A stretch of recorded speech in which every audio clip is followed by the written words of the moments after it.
दोस्तों, आज इंडिया भले ही कई सेक्टर में दूसरे सुपर पावर कंट्रीज से पीछे हो, लेकिन स्पेस यानी अंतरिक्ष एक ऐसा सेक्टर है जिसमें इंडिया ने पूरी दुनिया से अपना लोहा मनवाया है। लेकिन इस सफर की शुरुआत इतनी आसान नहीं थी। शायद आप सबने ये फोटो तो जरूर देखी होगी, जिसमें दो लोग साइकिल से रॉकेट को लॉन्च करने के लिए ले जा रहे हैं। ये तस्वीर इंडिया के साइंटिस्ट की थी, जब 1963 में वो तिरुवनंतपुरम से देश का पहला सैटेलाइट लॉन्च करने जा रहे होते हैं। और साल 2014 में भारत एशिया का पहला देश बना जिसने मार्स की ऑर्बिट में अपनी सैटेलाइट पहुंचाई थी। ये सब पॉसिबल हो पाया इसरो से। इसरो या Indian space research organisation Indian national space agency है, जिसका हेडक्वार्टर बेंगलुरु में है। इस ऑर्गेनाइजेशन का फाउंडेशन 15 अगस्त 1969 में हुआ था। नमस्कार दोस्तों, मेरा नाम है मीनू और आप सभी का स्वागत है हमारे YouTube channel talk with Meenu में। आज हम बात करेंगे कैसे इसरो फंड और टेक्नोलॉजी की कमी होने पर भी वर्ल्ड की one of the best space research agency बनी, और साथ ही साथ ये भी जानेंगे कि इसरो भारत के डेवलपमेंट में कैसे सहायता करता है। तो चलिए शुरू करते हैं। दोस्तों, भारत की आज़ादी के समय से ही यूएसए और सोवियत संघ के बीच कोल्ड वॉर की शुरुआत हो चुकी थी। कोल्ड वॉर के दौरान दोनों देशों के बीच एक स्पेस रेस भी चल रही थी, जिसमें सोवियत यूनियन यानी यूएसएसआर ने 1957 में दुनिया की पहली आर्टिफिशियल सैटेलाइट स्पुतनिक 1 को लॉन्च किया। उस वक्त हमारा देश भले ही आर्थिक रूप से कमजोर था, लेकिन देश की उन्नति के लिए स्पेस साइंस का इम्पोर्टेंट रोल होता है। इस विचार को लेकर उस समय के प्रधानमंत्री पंडित नेहरू ने स्पुतनिक के लॉन्च के एक साल बाद ही उन्होंने पार्लियामेंट में एक साइंटिफिक रेजोल्यूशन पास किया, जिससे साइंटिस्टों को देश के अंदर फेवरेबल कंडीशन मिल सके। शुरुआत में पंडित नेहरू ने स्पेस रिसर्च और आउटर स्पेस को एक्सप्लोर करने के टास्क को डिपार्टमेंट ऑफ एटॉमिक एनर्जी को सौंपा था, जिसके अध्यक्ष थे इंडिया के senior nuclear physicist Homi Jahangir Bhabha. 1962 में होमी भाभा ने INCSPER यानी Indian committee for space research का गठन किया, जिसके चेयरमैन इंडिया के one of the best physicist और एस्ट्रोनॉमर विक्रम साराभाई को बनाया गया। माना जाता है कि इन्होंने ही इंडिया में स्पेस रिसर्च की शुरुआत की थी। इन कॉस्पर की स्थापना के कुछ साल बाद ही केरला में थंबा इक्वेटोरियल रॉकेट लॉन्चिंग स्टेशन से इंडिया ने कई रॉकेट लॉन्च किए।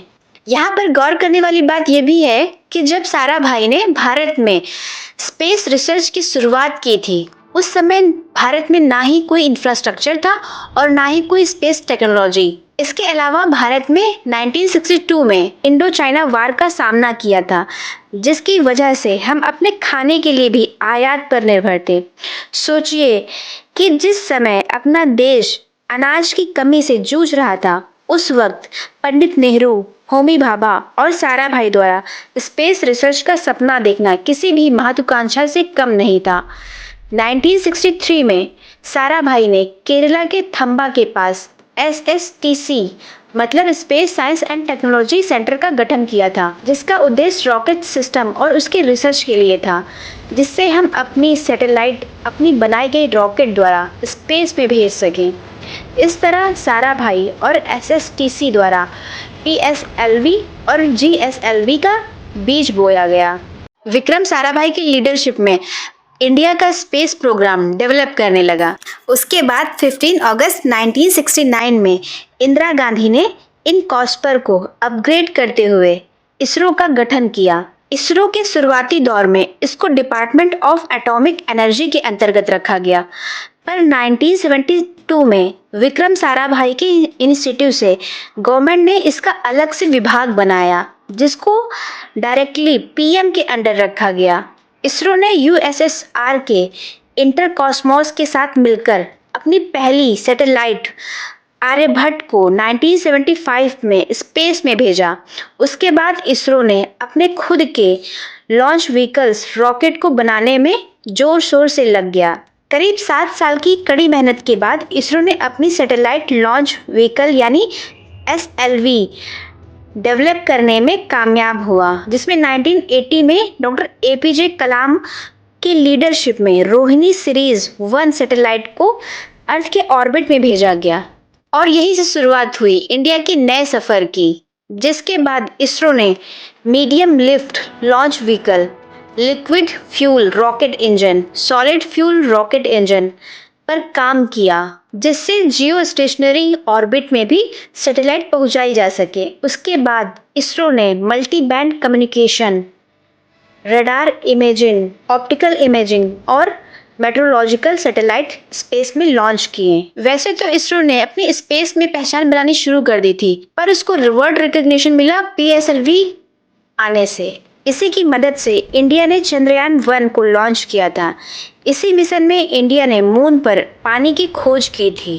2014 में पीएसएलवी से ही हमने मंगलयान सैटेलाइट को भी लॉन्च किया। इसी के साथ इंडिया वर्ल्ड की पहली कंट्री बना जिसने एक बार में ही सैटेलाइट को मार्स के ऑर्बिट में पहुंचा दिया।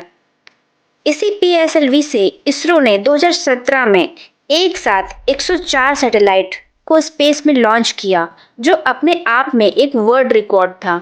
इसरो के साइंटिस्टों को ये बात भी पता थी कि फ्यूचर में स्पेस में ज़्यादा बड़े सैटेलाइट और पेलोड्स भेजना होगा, जिसके लिए उन्होंने जीएसएलवी यानी जियो सिंक्रोनाइज सैटेलाइट लॉन्च व्हीकल भी बनाया, जिसमें इसरो ने क्रायोजेनिक इंजन का इस्तेमाल किया, जो इंडिया के लिए स्पेस टेक्नोलॉजी में बहुत बड़ी डेवलपमेंट को दर्शाता है।